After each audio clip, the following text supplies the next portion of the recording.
Oke, saudara, masih menelusuri kasus yang masih berjalan terkait dengan aksi perampasan, pemerasan, aksi brutal, arogan, anarkis, serta premanisme yang diduga dilakukan oleh oknum anggota Polres Pati atas nama Bribka Bambang Permadi.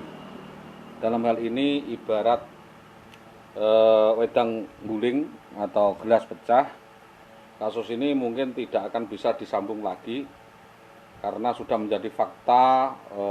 Pelaporan kami adalah benar dan kejadian di lapangan terkait persekusi, kriminalisasi, persekusi dan aksi gondol kabur dan menculik anak dan istri seorang lain ini benar-benar sudah dilakukan oleh oknum anggota Polres Pati atas nama Bribka Bambang Permadi, sebagaimana laporan yang sudah kami sampaikan, sebagaimana yang sudah masuk di Reskrim Polres Pati.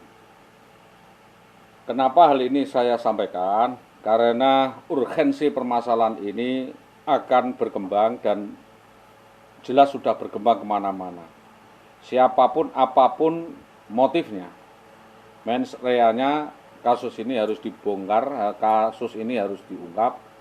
Karena bagaimanapun kasus ini masih opsporing dan hanya baru penutupan atau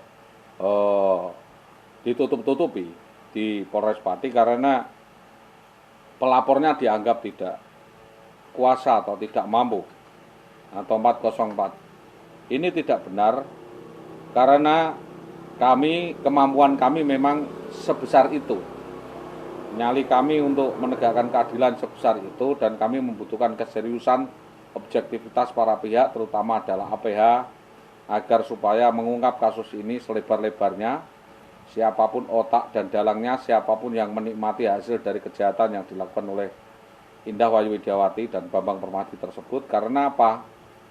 Dugaan manipulasi dan dugaan malpraktek atau dugaan yang lainnya atau persekusi yang dilakukan oleh Bambang Permadi ini, menurut penelitian kami di lapangan tidak satu atau dua kali. Banyak sekali korban daripada Bambang Permadi atau penculikan yang dilakukan Bambang Permadi dengan dalih asmara, yaitu motifnya saudara Bambang Permadi ini merayu akan menikahi beberapa korban, yaitu menikahi korban atas nama Indah Wayu Widiawati dengan syarat saudari Indah Wayu Widiawati meninggalkan suaminya, dan ini sangat sulit ditempuh sehingga dua pasangan mesum ini, dua pasangan tidak sah ini merekayasa kasus seolah-olah selama berumah tangga dengan suaminya saudari IWW mengalami KDRT dan sebagainya. Ini jelas-jelas adalah settingan oleh oknum anggota polisi ini yang diduga dibantu oleh oknum-oknum di polsek-polsek yang memiliki dendam pribadi atau agenda pribadi terhadap korban.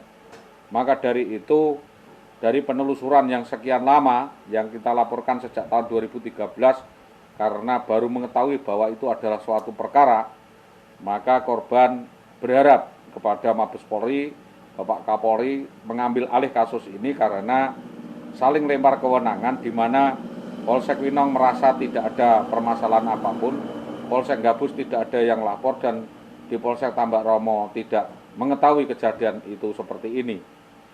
Bahkan ada yang bernama Yanto Belo itu mengatakan saya pembual atau korban ini melakukan abal-abal atau pembual, ini pembunuhan karakter. Dan juga ada yang di Polsek Winong, BW itu mengatakan bahwa memang ada yang akan menjambak kasus ini. Maka dengan harapan demi penegakan supremasi hukum di Indonesia, terutama di Pati, kami meminta bahwa kasus ini untuk segera diungkap, siapa saja yang terlibat, siapa saja otak dan dalangnya dalam hal ini untuk segera dapat diselidiki. Jangan sampai ada orang kebal hukum, jangan sampai dalam perkara ini banyak orang yang terlibat dan kebal hukum. termasuk adalah oknum ketua BKD atas nama Jumani yang merekomendasikan cerai tanpa melihat alasan, terus oknum pejabat di Dinas Pendidikan Kecamatan Tambak Romo atas nama Muhammad Sutopo dan Jayu Setianto, juga Kepala Dinas Pendidikan Kabupaten Pati waktu itu Sarpan, dan yang bagian PPTK ada Samsuri Kasdan, HR Amadi, dan Sri Utami.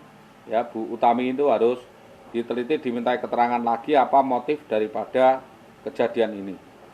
Keterangan sementara dari Dinas Pendidikan Kecamatan Tambak Romo terkait hal ini, ada beberapa oknum guru ya yang terlibat memanipulasi data dengan membuang suara dan membuat persepsi seolah-olah pelapor ini menderita gangguan, sehingga tidak layak melakukan laporan, dianggap merupakan waham dan lain sebagainya.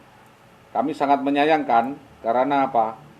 Kejadian ini adalah betul-betul perkara yang besar terkait dengan persekusi dan eksekusi, terkait dengan penguasaan atas alas hak dan hak orang lain. Maka dari itu kami meminta tidak ada sesuatu yang ditutup-tutupi. Kita buka lebar-lebar siapa saja otak dan dalangnya, siapa saja yang diduga turut serta di dalam rangka membantu menyelesaikan kasus ini agar supaya kasus ini dapat diungkap, kasus ini dapat diselesaikan dengan jalur hukum. Karena apa? Kita sudah menunggu waktu sekian lama, 10 tahun, ternyata tidak ada etikat baik daripada para pelaku, dan pelaku justru meneror dan mengintimidasi, bahkan ada yang sempat mencoba melakukan pembunuhan kepada korban. Maka dari itu kami meminta beberapa kasus ini, diantaranya adalah perampasan, penculikan, dan aksi menggondol kabur atas anak di bawah umur dan istri seorang lain yang dilakukan justru oleh oknum anggota polisi atau oknum anggota Polres Pati yang seharusnya menjadi penegak hukum, jangan sampai berat sebelah dan melakukan overmach seperti yang dilakukan oleh Bambang Permadi. Kami meminta Bapak Kapolri, Bapak Kapolda Jawa Tengah, dan Bapak Kapolres Pati untuk serius kembali mengungkap dan menangkap Bambang Permadi, melakukan proses hukum dan melakukan PDTH atau pemberhentian dengan tidak hormat kepada Bambang Permadi, sehingga kami secara fair sama-sama, yaitu saling mengadu argumen, dan saya akan menuntut saudara Bambang Permadi harus diproses hukum, karena hukum bagaimanapun tidak pandang bulu dan menjadi panglima di negara ini. Demikian laporan ini terkait persekusi dan penculikan yang dilakukan oleh oknum anggota Polres Pati ini, mudah-mudahan dapat ditanggapi dan menjadi perhatian serius kepolisian demi penegakan hukum dan presisi serta restorasi of justice melalui kepolisian. Demi penegakan hukum, kami Pak betul-betul berharap agar kasus ini dapat diungkap, siapapun yang terlibat untuk ditangkap dan dilakukan proses selanjutnya. Terima kasih. Assalamualaikum warahmatullahi wabarakatuh.